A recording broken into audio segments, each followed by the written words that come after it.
हम पहले सैमुअल के 25वें अध्याय में आज हम लोग का मनन है और वचन का नाम है रिवेंज। पिछले स्टोरी में हमने देखा कि दाऊद के पास मौका होते हुए भी दाऊद ने बदला नहीं लिया, लेकिन आज की कहानी थोड़ी अलग है। आज दाऊद दिखाता है कि अच्छे अच्छे विश्वासी भी कभी कभी गलत रास्ते जा सकते हैं। अच्छे अच्छे विश्वासी भी कभी कभी अपना आपा खो देते हैं। अच्छे अच्छे विश्वासी भी कभी कभी गुस्से में आकर ऐसे काम कर जाते हैं जो उनको नहीं करना चाहिए। और कई बार हमारे साथ भी ऐसा होता है कि जब जीवन में बड़ी जंग होती है, हम अपनी सारी जान उसमें झोंक देते हैं और हम उसमें जयवंत होकर निकलते हैं।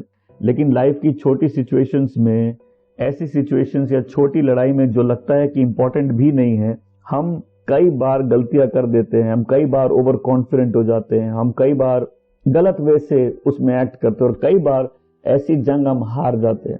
स्पिरिचुअल वॉरफेयर में भी होता है। कई बार हम लोग लड़के बड़ी बड़ी लड़ाइयां जीत जाते हैं।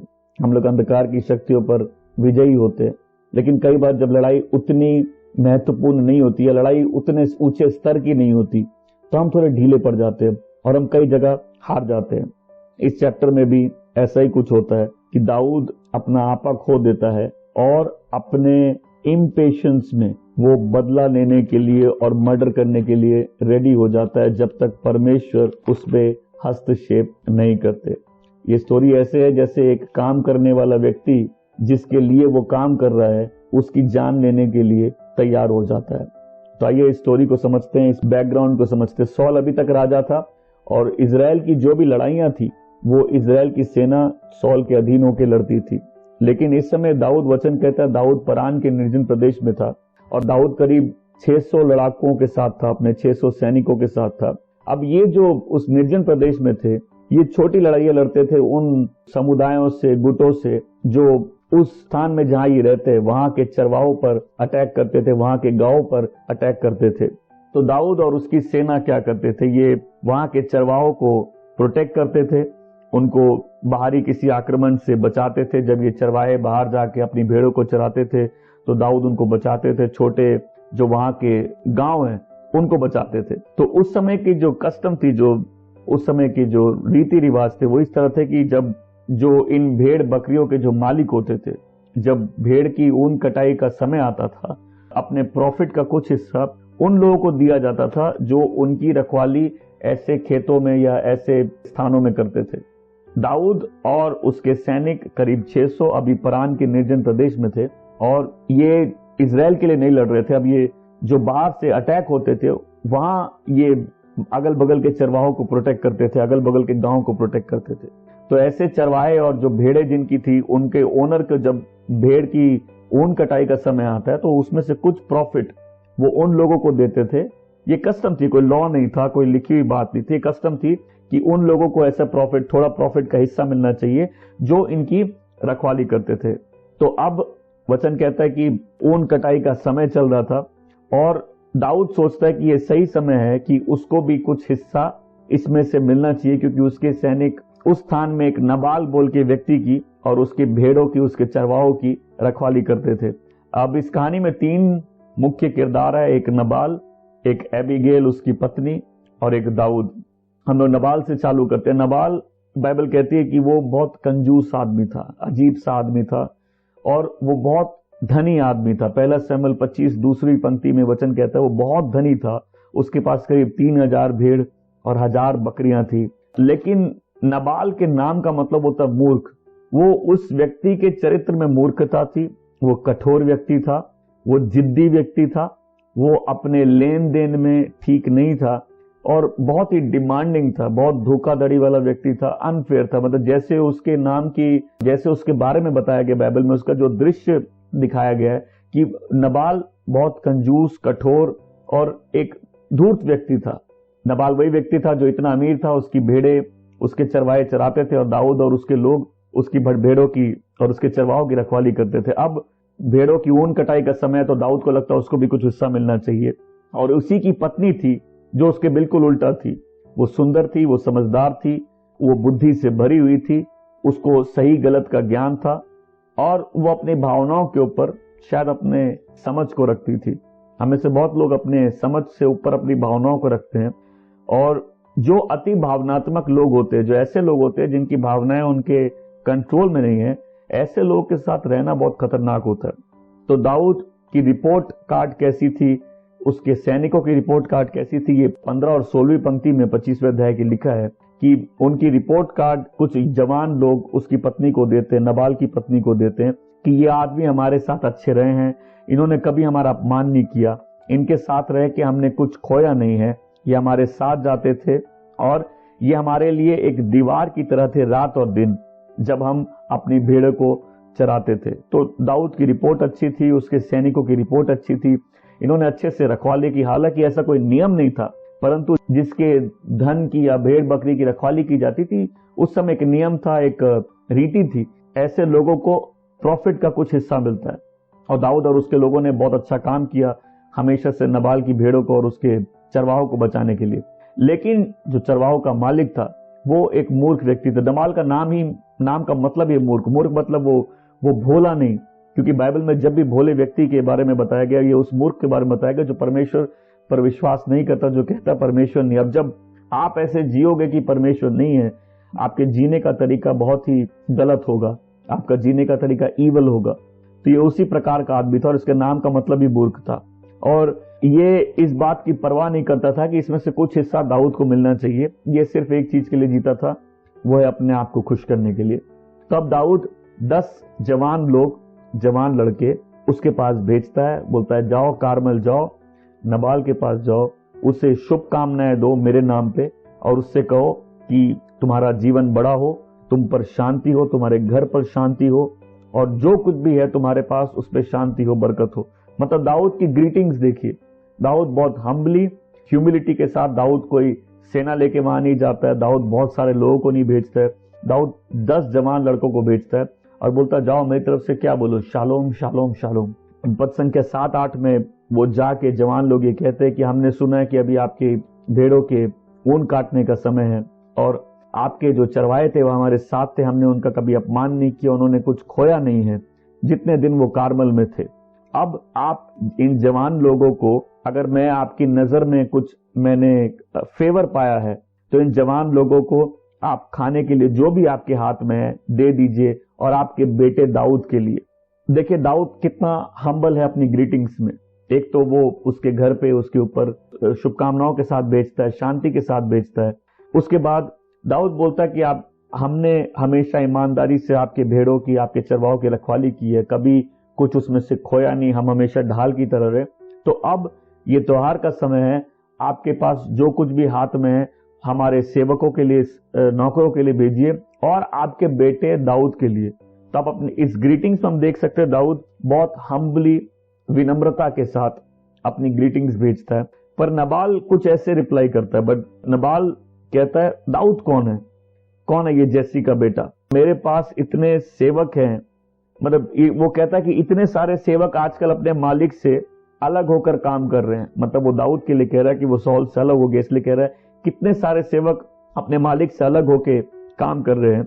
क्या मैं अपनी रोटी, अपना पानी और अपना खाना अपने सेवकों से लेके उस व्यक्ति को दे दूं जिसकी कोई पहचान नहीं है या जिसको मैं जानता नहीं हूं? तो देखिए एक तरफ दाऊद ने बहुत हम्बली, विनम्रता के साथ अपनी ग्रीटिंग्स भेजी, विनम्रता से ये कहा कि दाऊद आपका पुत्र है।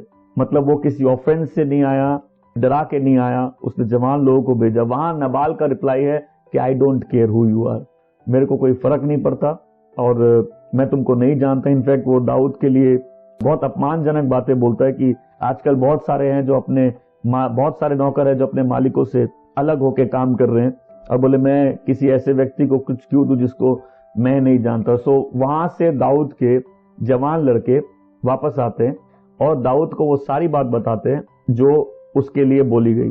अब दाऊद क्या बोलता है, दाऊद बिल्कुल गुस्से में भड़क जाता है और अपनी तलवार उठाता है और दाऊद 400 लोग जो उसके साथ थे, मतलब 600 में से 400 लोगों को बोलता है कि अपनी तलवार उठाओ, 200 खाली पीछे रहते हैं और दाऊद 400 लोगों के साथ उस आदमी को मारने के लिए निकल जाता है। लेट्स रिवाइंड, हमने पिछली कहानी में देखा था यही दाऊद था जो जब इसके साथ गलत हो रहा था तो भी इसने सौल को मारा नहीं, उससे बदला लिया नहीं, उसके खिलाफ खड़ा नहीं हुआ, उसने इतनी बड़ी जंग जीती, हम लोग के लिए इतना बड़ा एग्जाम्पल बना। और आज अगली ही कहानी में हम देख रहे हैं कि दाऊद एक आदमी से लड़ने के लिए, उसको मारने के लिए 400 सैनिक लेकर खड़ा हो जाता है। ये वही दाऊद है जो एक तरफ माफ करता है, लेकिन ये वही दाऊद है जो अब गुस्से से भर गया है और इसको बदला लेना है। दाऊद की रिपोर्ट कार्ड एक बार में खराब हो गई। एक बार में ये जो व्यक्ति था जिसने अपने मालिक से, अपने राजा से, जब वो बदला लेने की स्थिति में था तो भी बदला नहीं लिया, एक बार में ये व्यक्ति 400 लोगों को उठा लेता है और उस व्यक्ति से लड़ने चला जाता है। आज जिस मुख्य बात पर मैं फोकस करना चाहता हूं वो है गुस्सा। हम बदला तभी लेते हैं जब हम गुस्से में होते हैं और उस गुस्से से डील नहीं करते। अगर ये जो गुस्सा है ये एक चॉइस की तरह है, जिससे अगर हम लोग टाइमली डील नहीं करें तो ये हैबिट बन जाता है, ये एक तरीका बन जाता है हम लोग अपनी सारी फ्रस्ट्रेशन से कैसे रिस्पॉन्ड करते हैं। अगर आपके पास यही तरीका है हर बार रिस्पॉन्ड करने का, तो आप एक गुस्से वाले व्यक्ति बन जाएंगे। इनफैक्ट गुस्से वाले लोग जो होते हैं वो एक हिसाब से पागल होते हैं, क्योंकि जब उनका गुस्सा, उनका प्रकोप जिस समय उनके ऊपर हावी रहता है वो अपने संतुलन में नहीं रहते। हर गुस्सा करने वाला जब गुस्सा उसका खत्म हो जाता है तो सोचता है काश मैं उस समय गुस्सा नहीं हुआ होता, क्योंकि जब उसको गुस्सा आता है वो अपने आपे पर नहीं रहता। ये एक प्रकार का पागलपन है जहां आदमी को अपने ही किसी व्यवहार के ऊपर कोई कंट्रोल नहीं है। सोच के देखिए, जब किसी को गुस्सा आता है और वो उस पर काबू नहीं करना चाहता, या वो उसको नहीं त्यागना चाहता, या वो माफ नहीं करना चाहता, या वो नहीं चाहता कि परमेश्वर उस चीज से डील करे, तो उसकी फ्रस्ट्रेशन को अब रूप मिल रहा है और वो हर बात में गुस्से से रिस्पॉन्ड कर रहा है। मतलब जब गुस्से वाला व्यक्ति कंट्रोल के बाहर है वो पागल है। हमें से बहुत से लोग ऐसे गुस्से वाले लोगों से गिरे, या हो सकता है हमें से कुछ लोग ऐसा ही गुस्सा हो कि जब आपके ऊपर आपको गुस्सा है तो सब लोग तितर बितर हो जाए, सब छुपने की कोशिश करे। बोले क्यों? बोले इससे अभी बात नहीं हो सकती, अभी ये गुस्सा है, पहले इसका गुस्सा ठंडा होने दो। जब इससे गुस्सा होता है ये पागल के समान है, क्योंकि कुछ लोगों का गुस्सा, क्रोध, वो जो प्रेशर कुकर में जब सीटी बजती है ना, फुर्र करके एक बार में उनका गुस्सा उबलता है, वो अपने गुस्से में कुछ तहस नहस कर सकते। याद रखिए, ये वही व्यक्ति है जिसने माफ किया, ये वही व्यक्ति है जिसने अपनी लड़ाई नहीं लड़ी, ये वही व्यक्ति है जब अपनी कठिनाई में, अपनी तकलीफों में परमेश्वर पर भरोसा करता था। ये वही व्यक्ति है जो कहता है मैंने परमेश्वर को पुकारा, उसने मेरी सुनी और मुझे सारे भय से मुक्त कर दिया। ये वही व्यक्ति है, इसके हाथ में मौका होते हुए भी इसने परमेश्वर के अभिषिक्त से लड़ाई नहीं लड़ी, ये बहुत बड़ी लड़ाई बिना लड़े जीत गया। हमने इससे कुछ सीखा। आज ये वही व्यक्ति है जो गुस्से में मर्डर करने निकल गया, 400 आदमी लेकर एक आदमी को खत्म करने के लिए। अंधकार की शक्तियों के पास किसी भी व्यक्ति को बर्बाद करने के लिए सबसे आसान तरीका है उसको प्रोवोक करना। कई बार हम लोग लाइफ में चाहते हैं शांति हो, चीजें हम लोग के कंट्रोल में हो, सब चीजें ठीक हो, लेकिन हम देखेंगे हमको प्रोवोक किया जाता है। कई लोगों को वही बातें बोली जाती है। मैं हमेशा लोगों को बोलता हूँ प्रोवोकेशन कब आती है? जब हम वो बातें सुनते हैं जो हमको नहीं सुननी है, जब हम वो बातें सुनते हैं जो गलत है, जब हम वो बातें सुनते हैं जो हमारे लिए झूठ बोली जा रही है। उससे क्या होता है? आदमी प्रोवोक्ड होता है। और अंधकार की शक्तियां भी ऐसा ही मौका खोजती है कैसे एक आदमी को प्रोवोक करे ताकि वो गुस्से में अपना आप खो दे। याद रखिए, अगर आप अपने कंट्रोल में नहीं है, मतलब कोई और आपको कंट्रोल करके रखा है। अगर आप अपने खुद के संतुलन में नहीं है तो कोई और आपको असंतुलित करता है, कोई और आपके जीवन पर कंट्रोल करना चालू कर देता है। कई लोग ऐसी बातें सुनते हैं जो उनको नहीं सुननी है, और फिर जब वो सुनते रहते हैं एक बार कई बार उनका गुस्सा उनके आपे के बाहर होने लग जाता है। कई बार ऐसे ही अशुद्ध आत्माएं लोगों के ऊपर कब्जा कर लेती है। अगर किसी व्यक्ति को देखते हैं जो हमेशा गुस्से में रहता है, आप देखेंगे ऐसे व्यक्ति अपनी सोच से नहीं चलते, ऐसे व्यक्ति अपने गुस्से से चलते हैं। ये अति भावनात्मक व्यक्ति है, ये हमेशा फ्रस्ट्रेटेड रहते हैं और हर सिचुएशन से इनको रिस्पॉन्ड करने का एक ही तरीका है, इनकी फ्रस्ट्रेशन, इनका गुस्सा। यदि आप वो व्यक्ति हैं जिसका गुस्सा कंट्रोल में नहीं है, याद रखिए आपकी लाइफ में डीमंस को डोरवे मिला हुआ है। अगर आपका गुस्सा आपके कंट्रोल में नहीं है तो आपकी लाइफ में डीमंस आपका ब्रेक थ्रू चुरा रहे हैं। हम में से कई लोगों को सिर्फ इतना समझना है, आप प्रोवोक हो नहीं रहे, आपको प्रोवोक किया जा रहा है। आपको प्रोवोक किया जा रहा है कि आप अपना संयम खो दे, आपको प्रोवोक किया जा रहा है कि आपकी सीटी बच जाए, आप प्रेशर कुकर बन जाए, और फिर आपका क्रोध जब भड़के तो शैतान को मौका मिल जाए आपकी लाइफ को सिस्टमेटिकली डिस्ट्रॉय किया जाए। यहाँ वही व्यक्ति है दाऊद जो पेशेंस का मॉडल है, जो सालों तक तकलीफों में है, जो सॉल के भाले से बचता रहा, लेकिन एक टाइम पे आके इसने अपना कंट्रोल खो दिया। ये एक समय में गुस्से से पागल हो गया और इसके हाथ में एक व्यक्ति का खून आ जाता अगर समय से परमेश्वर इसके जीवन में हस्तक्षेप नहीं करते। तो इसीलिए अगर हमारा गुस्सा अगर हमारे नियंत्रण में नहीं है तो फिर वो हमारे जीवन को कंट्रोल करने लग जाएगा। कि शुरुआत होती है, आपके साथ गलत हुआ, आपके साथ अन्याय हुआ, एक ही कार्य आपके साथ बार बार गलत होता गया, आप माफ करते गए, लेकिन एक पॉइंट में आके आप गुस्सा हो गए, आप गुस्से से डील नहीं कर पा रहे, और जब आप डील नहीं कर पाते तो फिर आप एक गुस्से वाले व्यक्ति बन जाएंगे। और ये जो गुस्से वाले लोग है क्या है, ये अपने संतुलन में नहीं है, ये फिट ऑफ रेज में, मतलब इनको गुस्सा आता है, ये आक्रोश में काम करते हैं और फिर चीजें इनके हाथ में नहीं होती। ये पागल होना जैसा है। और ये क्या करते हैं, ये चीजों को अपने हाथ में ले लेते, दाऊद की तरह। अभी तक दाऊद ने अपनी लड़ाई परमेश्वर को, उसके बदला परमेश्वर ने बोला कि परमेश्वर न्याय करेगा मेरे और तुम्हारे बीच में। यहाँ वही व्यक्ति है, ये तलवार लेके और 400 सैनिक लेके निकल जाता है एक आदमी को मारने के लिए। मैं कितने टुकड़े करेगा उसके मालूम नहीं, बट ये उसको लड़ने निकल जाता है, उसको मारने निकल जाता है। क्यों? अब इसने मैटर अपने हाथ में ले लिया। ये इतना नाराज है कि इसको खुद ही कुछ करना है उस सिचुएशन के बारे में। एक गुस्से वाले व्यक्ति को ज्यादा समय नहीं लगता गुस्सा होने में, उसको ज्यादा बड़ी चीज की जरूरत नहीं है गुस्सा होने के लिए, क्योंकि उसका स्वभाव ही गुस्से वाला है। कई लोगों ने अपना जो विनम्रता है खो दी गुस्से के कारण। कई लोग इतना विनम्र थे, मैंने मिनिस्ट्री में देखा, इतने विनम्र थे, लेकिन गुस्सा आते ही उनकी विनम्रता चली गई। गुस्सा आते ही कई लोग घमंडी हो गए, कई लोग गलत रास्ते चले गए, कई लोग के जो स्वभाव है वो बिल्कुल बदल गए। इसको उस पुस्तक में 0 पॉइंट की तरह बोला गया। 0 पॉइंट मतलब किसी भी व्यक्ति, जब एक इंसान और एक जानवर में क्या फर्क है? जानवर सिर्फ अपने इंस्टिंक्ट से चलते हैं। जब एक व्यक्ति अपने खाली उसको कैसे रिएक्ट करना है किसी सिचुएशन में, उसके इमोशंस क्या बोल रहे हैं, उस हिसाब से चलता है, तो उसमें और जानवर में कोई फर्क नहीं है। और अंधकार की शक्तियों के लिए यही सामर्थ्य है कि एक इंसान जानवर जैसी हरकत कर रहा है।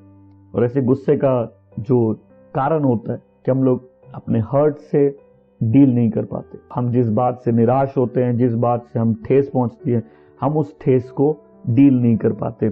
कई लोगों का बचपन में मोलेस्टेशन होता है, और क्योंकि आप सही हैं, आपके साथ गलत हो, आप उससे डील नहीं कर पाए, आप हर्ट हैं, आप उस हर्ट से डील नहीं कर पाए। और वो जब अंदर पड़े एक टाइम ऐसा आता है कि अब वो भड़क कर बाहर निकलता है। कई लोग रिजेक्टेड है, उस रिजेक्शन से वो डील नहीं कर पाए, तो वो आगे जाकर गुस्से में भड़क जाता है। कई लोग हैं, आप अपनी लाइफ में जो सिचुएशन है आपकी, आप इतना फ्रस्ट्रेटेड, आप कुछ चेंज नहीं कर पा रहे, आप सब जगह से गिरे हुए हैं।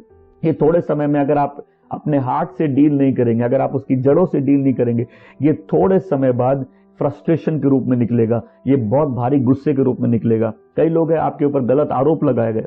जब एक निर्दोष के ऊपर दोष लगाया जाता है, जब एक सही व्यक्ति के साथ गलत होता है, जब सिचुएशन हम लोग के कंट्रोल में नहीं होती, जब हम लोग रिजेक्टेड होते हैं, जब लाइफ में पेन आता है, जब शादीशुदा जीवन बर्बाद हो जाए, जब आपके बच्चे गलत रास्ते जाए, जब आपको आपके पेरेंट्स से प्यार नहीं मिले, जब आपके वर्क प्लेस में आपके साथ गलत हो, आपको गुस्सा आएगा। बाइबल में भी लिखा है गुस्सा आना अनिवार्य है, लेकिन गुस्से में पाप नहीं करना है, शाम तक उस गुस्से को नहीं रखना है। और इसीलिए अगर हम लोग किसी चीज की जड़ से डील करते हैं, फिर फल अपने आप बदल जाते हैं। परमेश्वर का वचन कहता है प्रतिशोध मेरा अधिकार है, मैं ही बदला चुकाऊंगा। क्या आपका कोई दुश्मन है? पहले तो आपका कोई दुश्मन नहीं होना चाहिए, क्योंकि वचन कहता है अगर तुम्हारा दुश्मन भूखा है उसे खिलाओ, अगर वो प्यासा है उसको पिलाओ। जब आपका गुस्सा आउट ऑफ कंट्रोल में होता है, आपके बोलने का तरीका बदल जाता है, आप अपमानजनक बातें बोलोगे, आप लोगों का सम्मान नहीं करोगे, आप किसी भी हद तक जाओगे सामने वाले को ठेस पहुंचाने के लिए। कई लोग हाथ उठाने लग जाते हैं, कई लोग गुस्से में जान ले लेते हैं, कई लोग बदले की भावना से भर जाते हैं, कई लोग ईर्ष्या से भर जाते हैं, कई लोग अपना नेचर, अपना कैरेक्टर बिल्कुल हमेशा के लिए खराब कर देते हैं। कई लोगों की लाइफ डिस्ट्रॉय ही गुस्से के कारण हुई है। मतलब एक आदमी जेल में भी हो सकता है, एक आदमी के हाथ पांव बंधे हो सकते हैं, एक आदमी से उसका सब कुछ छीना जा सकता है, लेकिन उस सिचुएशन में भी वो कैसे रिस्पॉन्ड करेगा, इसकी स्वतंत्रता हमेशा उसके पास ही होती है। How do I respond to that, मतलब कोई बंधे से बंधा व्यक्ति भी मुक्त है चुनने में कि उसको किसी भी डिफिकल्ट सिचुएशन का, किसी भी अन्याय का, किसी भी रिजेक्शन का, किसी भी बिट्रेयल का कैसे रिप्लाई करना है। कोई बोल सकता हो कि आज मैं अपनी लड़ाई परमेश्वर को देता हूं। देखिए, आप बोलेंगे मैं गुस्सा नहीं करूंगा, इससे आप गुस्से पे जय नहीं पाएंगे। और इसीलिए हमको परमेश्वर पर भरोसा जो व्यक्ति करता है वो निरंतर प्रार्थना करता है। वचन कहता है मैंने परमेश्वर को पुकारा, उसने मेरी सुनी। जब हम पुकारेंगे परमेश्वर भी सुनेंगे। आज आप हो सकता है वही व्यक्ति है जो आपका नाम ही चर्चित है, उसको गुस्सा आ गया वो मार देगा। आपने कभी किसी पागल सांड को देखा है? जब लोग गुस्से में हो जाते हैं ये वैसी चीर फाड़ करने के लिए भागते हैं। क्यों? उस समय वो आपे में नहीं है, they are not in their control. और फिर क्या होता है, बाद में ऐसे व्यक्ति को वैसे ही फ्रस्ट्रेशंस होती है जैसे एक पीने वाले को होती है। जब पीने वाला पी कर वो कुछ भी कर देता है, फिर नेक्स्ट दिन जब वो उठता है वो बोलता है काश हम नहीं पिए होते, काश हम ये काम नहीं किए होते, हम कल से ऐसा नहीं करेंगे। बट देन ये एक सिलसिला बन जाता है। किसी भी चीज से डील करने के लिए उसके रूट में जाना पड़ेगा। इसीलिए शैतान बचपन से बच्चों के पीछे बढ़ जाता है। उनको मालूम है एक बार ये हर्ट हो गए, एक बार ये रिजेक्टेड फील करने लगे, एक बार इनके साथ अन्याय हो, एक बार ये दुख में और इनके पास कोई शेयर करने वाला नहीं हो, तब हम इनको अंदर से कड़वा कर देंगे। देखिए, कई लोग चर्च जाते हैं लेकिन उनकी जड़ें बहुत कड़वी हैं, बहुत गहरी कड़वाहट है। कई लोगों ने अपनी विनम्रता खो दी। आप प्रेयर कर रहे हो लेकिन अगर आपके अंदर कड़वाहट है, पवित्र आत्मा आपके जीवन में काम नहीं करेगा। जब तक हम उस पॉइंट में नहीं आए जहां बोले लॉर्ड मैंने पाप किया है, मैंने अपनी लड़ाई खुद लड़ने की कोशिश की है, प्रभु मैंने गुस्से में पाप किया, मैंने गुस्से को गलत अंजाम दिया, यही गुस्सा ने शादियां बर्बाद कर दी। लोग इसके कारण कई लोगों ने अपने जॉब खो दिए। कई लोग रिस्पॉन्सिबल थे लेकिन उनका जीवन बिल्कुल इररिस्पॉन्सिबल हो गया। कई लोग इतना लड़ लिए कि 2 रिश्ते कभी शायद ठीक नहीं हो सके। कई लोग का पूरा चरित्र खराब हो गया। हम अगर आज हो सकता है वचन सुन रहे और आप शुरुआत अच्छी की है लेकिन आपके साथ कुछ गलत हो गया, उस गलत में भी आप कैसे रिस्पॉन्ड करेंगे इसकी स्वतंत्रता आपके पास है। इसीलिए अगर कोई व्यक्ति बिना प्रभु यीशु को जाने भी मरता है तो वो नरक ही जाएगा, क्योंकि परमेश्वर ने हर जन को अंतर्मन दिया और सही गलत का ज्ञान दिया, हर जन को स्वतंत्रता दी है उसको क्या चुनना है। इसीलिए कोई व्यक्ति सही रूप में परमेश्वर को खोजे तो परमेश्वर अपना बेटा उस पर प्रकट करता है। मैं बोलता हूं जब आप अगर गुस्से से डील नहीं करेंगे आप व्यभिचार करने लग जाएंगे। क्यों?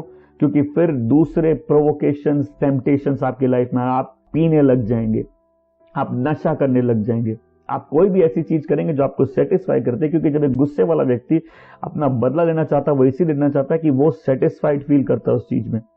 और इसीलिए जब एक विश्वासी उस प्रार्थना के जीवन को कल्टीवेट नहीं करता जहां वो अपनी लड़ाई परमेश्वर को लड़ने देता है और परमेश्वर के सहारे वो जीता है, तो उसकी लाइफ कहीं ना कहीं प्रोवोकेशंस में बर्बाद हो जाएगी।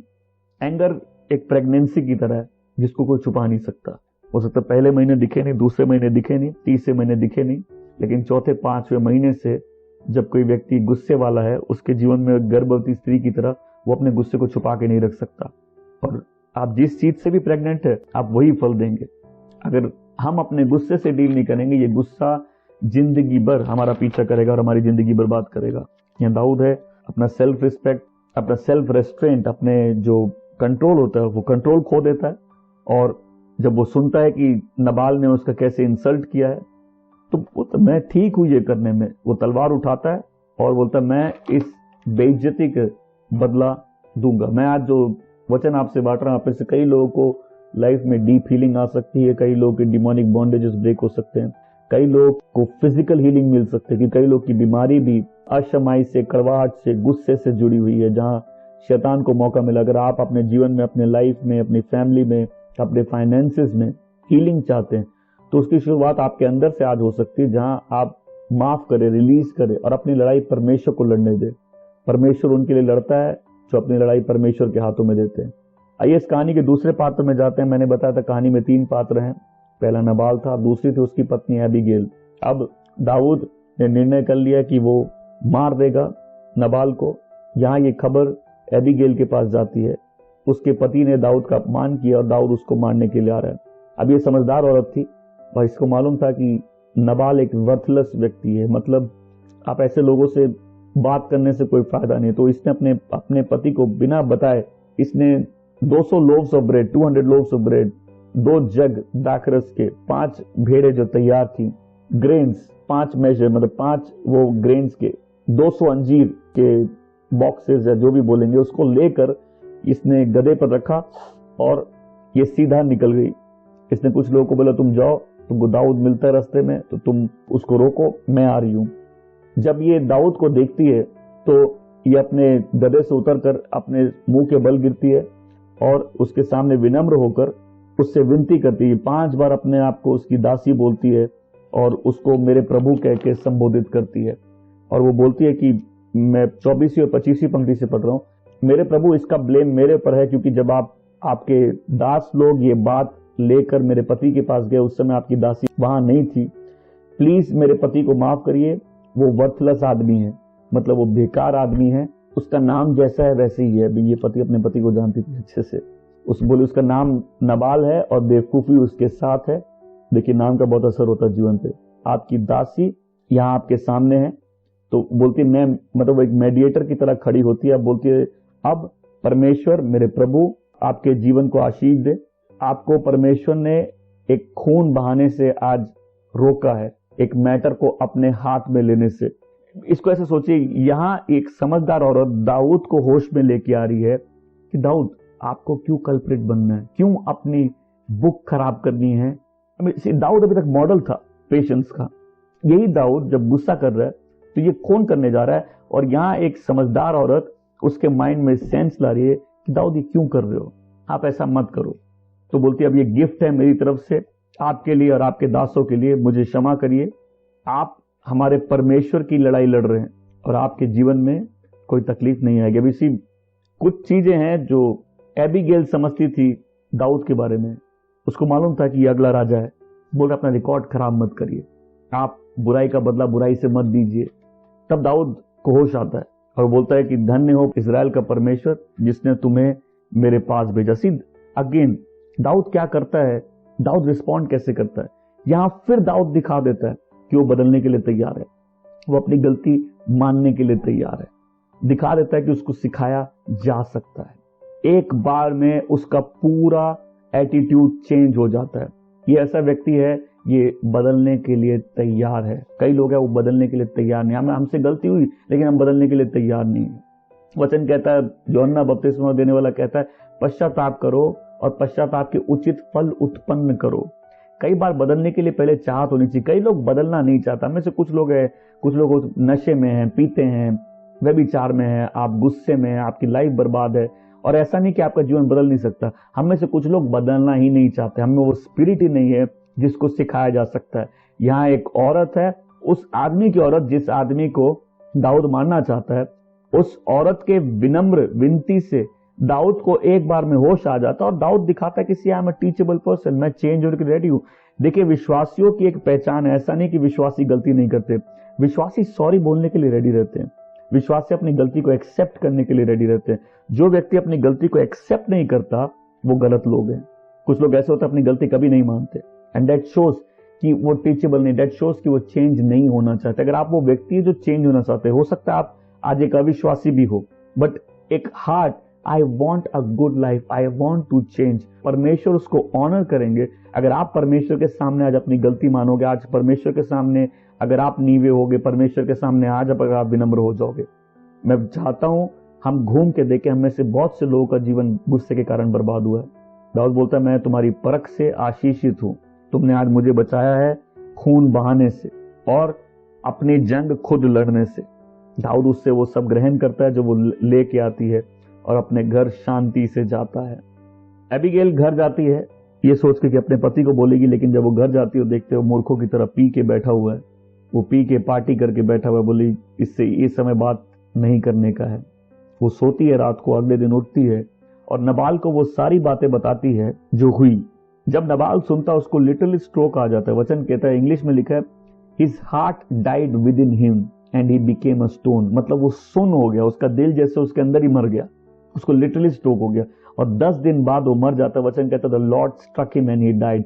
परमेश्वर ने उसको मरने दिया या परमेश्वर ने उसको मार दिया। जब दाऊद को एक खबर आती कि नबाल मर गया, वो कहता आशीषित है परमेश्वर, उसने मुझे एक आदमी को मारने से रोका और बुरा करने से रोका। ऐसी लड़ाई मुझे नहीं लड़नी, परमेश्वर बदला चुकाएगा। दाऊद उस औरत को जिसका पति मर जाता है, एबीगेल को शादी का प्रस्ताव भेजता है और उसके प्रस्ताव को वो एक्सेप्ट कर लेती है और एबीगेल दाऊद की पत्नी बन जाती है। दाऊद ने गलती की, लेकिन दाऊद ने एक विश्वासी होने का चिन्ह दिखाया कि विश्वासी ऐसे नहीं है जो गलती नहीं करते। विश्वासी ऐसे होते हैं जो परमेश्वर की आवाज़ सुनने के लिए तैयार है, जो जब परमेश्वर का वचन उनके पास आता है, उनका दिल खेदित होता है, वो अपनी गलती को एक्सेप्ट करते हैं, वो चेंज होने के लिए रेडी है। मैं बोलना चाहता हूँ, ध्यान से सुनिए। लाइफ हम लोग के साथ क्या की उससे बहुत इंपॉर्टेंट है हम लोग कैसे रिस्पॉन्ड किए। अगर हम लोग ठीक से देखें, लाइफ फेयर नहीं है। अगर किसी बच्चे के साथ गलत होता है, वो मासूम है, उसने ऐसा चाहा नहीं, लेकिन वो बच्चा कैसे रिस्पॉन्ड करेगा ये बच्चे के हाथ में। और हम बचपन से ही बहुत कुछ अपने स्वभाव के बारे में दिखा देते हैं। हो सकता है आपके साथ गलत हुआ, हो सकता है आपकी लाइफ बिखर गई, कई लोगों का डिवोर्स हो जाता है, कई लोग परिवार बिछड़ जाते हैं, कई लोगों के साथ बहुत सारी प्रॉब्लम्स आ जाती है, कई लोग फाइनेंशियली बहुत डिफिकल्ट टाइम से जाते हैं। लेकिन आप उससे कैसे रिस्पॉन्ड करेंगे ये आपके हाथ में है। अगर आप और मैं अपनी लड़ाई परमेश्वर को देंगे तो परमेश्वर हमारी लड़ाई लड़ना चाहता है। परमेश्वर हर उस व्यक्ति के लिए उसके जीवन में अपने आप को सामर्थ्य दिखाता है जो उस पर भरोसा रखता है। परमेश्वर शर्मिंदा नहीं करता लोगों को। पर अगर हम गुस्से में रिस्पॉन्ड करना चाहते हैं, अगर हम फ्रस्ट्रेटेड हैं, हम प्रोवोक किए जा रहे हैं, चॉइस हमारे पास है। आज आप हो सकता है विश्वासी हैं और हो सकता है आप सुधरना ही नहीं चाहते। ये वचन आपके लिए नहीं है क्योंकि आप नहीं सुधरेंगे। कई लोग को पहले मौत ही आएगी, अकल नहीं आएगी। आप मरते दम तक अपने बागीपन को, अपने गुस्से को, अपने पापों को नहीं छोड़ोगे। लेकिन अगर आप वो व्यक्ति है जिसमें आज अकल आ गया, आप परमेश्वर का वचन आपने सुना तो सुन लीजिए। पर जो व्यक्ति अपने पापों से मुड़ता है, परमेश्वर उसको नया जीवन देता है। मतलब बदलने की चाहत उसी व्यक्ति में होनी चाहिए। अगर आप अविश्वासी हैं, प्रभु को नहीं जानते, प्रभु को जीवन नहीं दिया और आप नाराज है बहुत सारी बातों से, आज आप जड़ से डील करिए। वो फ्रस्ट्रेशन प्रभु के हाथ में दीजिए, प्रभु आपके जीवन को संवारेंगे। अगर आप प्रभु को नहीं जानते तो याद रखिए कि आपके पाप परमेश्वर और आपके बीच में, और प्रभु यीशु आपके लिए मरे। अगर आप अपने पापों का पश्चाताप करके प्रभु यीशु पर विश्वास करेंगे तो प्रभु आपको एक नया जीवन देंगे, आपको एक नया मन देंगे। वचन कहता है जो मसीह यीशु में एक नई सृष्टि है, पुरानी बातें बीत गई, सब कुछ नया है। प्रभु आपको नया बना देंगे। हम अपने आप को नया नहीं कर सकते, इसीलिए प्रभु का आत्मा है। आज प्रभु आपको अपने आत्मा से बनेंगे। हो सकता है आप विश्वासी हैं, आप अंदर से ढीठ हैं, आप बदलना नहीं चाहते, आप अपनी गलती नहीं मानते। हो सकता है आप गुस्से में हैं, फ्रस्ट्रेटेड हैं और गुस्सा ही आपकी लाइफ का पहचान बन गया। हो सकता है आपके नेचर आप छोड़ के इस बाकी सब पहचानते हैं। आज आप अपनी फ्रस्ट्रेशन प्रभु को दे सकते हैं और विश्वासी होने का चिन्ह दिखा सकते हैं। विश्वासी का चिन्ह ये नहीं कि वो गलती नहीं करता, पाप नहीं करता, उससे पाप हो सकते हैं, लेकिन वो पश्चाताप करने में भी देर नहीं करता। वो प्रभु के वचन को ग्रहण करता है, वो बदलने के लिए तैयार है। जैसे हमने दाऊद के जीवन में देखा, वो बदलने के लिए तैयार है। ही एक्सेप्टेड हिज मिस्टेक, हाँ मेरे से गलती हुई है, और उसका जो पूरा एटीट्यूड है वो चेंज हो जाता है। आज प्रभु का वचन आपके लिए। आइए, ये समय है, अपने आप को प्रभु को दीजिए। अब बोले लॉर्ड, लड़ाई आपकी है, मैं अपनी जंग आपको देता हूँ। प्रभु आज मेरे अंदर से कोई भी कड़वी जड़ है उसको निकाल दीजिए। प्रभु आप जिस भी बात से फ्रस्ट्रेटेड है, आपकी लाइफ में हो सकता है अनहोनी घटनाएं हुई है, वो परमेश्वर के चरणों में दीजिए और देखिए गॉड का हीलिंग पावर आपको आज विजिट करेंगे। परमेश्वर आपकी लाइफ को आज हील करेंगे, आपके बॉडी को हील करेंगे, आपके हार्ट को हील करेंगे,